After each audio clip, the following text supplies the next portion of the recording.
les habitants et les concitoyens ont bien compris ce qu'il fallait faire, dans quel sens il fallait aller. Les habitants et les concitoyens ont massivement participé à une enquête publique, de façon démocratique. C'est l'objet de l'enquête publique. Qu'est-ce que ça a donné? Plus de 2800 signatures de pétition contre le projet.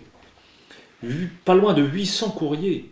Sur ces 800 courriers, leur de grandeur c'est ça, 98% des gens ont dit on est contre le projet. Non seulement ils ont dit contre, mais ils ont argumenté. Ils ont posé des questions pertinentes.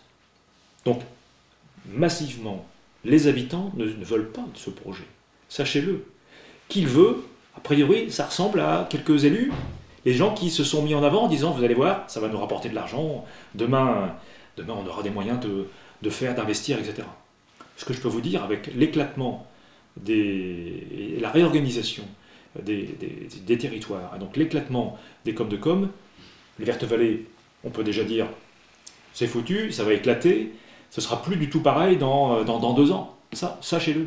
Et ça va se décider cette année. Donc, c'est quand même étonnant que les élus, que les décideurs n'écoutent pas. Vous n'entendez pas les gens qui vous interpellent sur le sujet. Je pense que c'est dommageable. Il est évident que la grande majorité des habitants, si on avait la possibilité de faire un référendum, opterait pour le non à la centrale. Ça, c'est évident. Hein.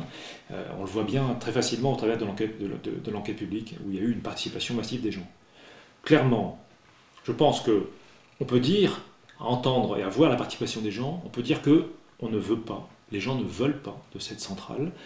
Elle est surtout à contresens du discours du moment actuel, et qu'on entend de plus en plus.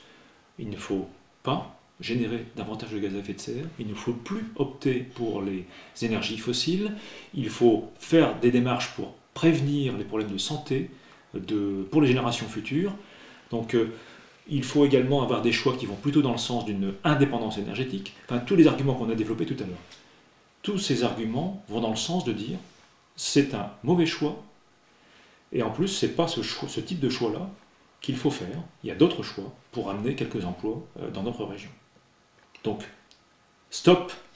Il est temps d'arrêter ce projet, il est temps de regarder les choses en face, il est temps aussi aux élites, aux élus, à ceux qui décident, d'écouter les concitoyens, d'écouter les habitants, qui, eux, ont du bon sens.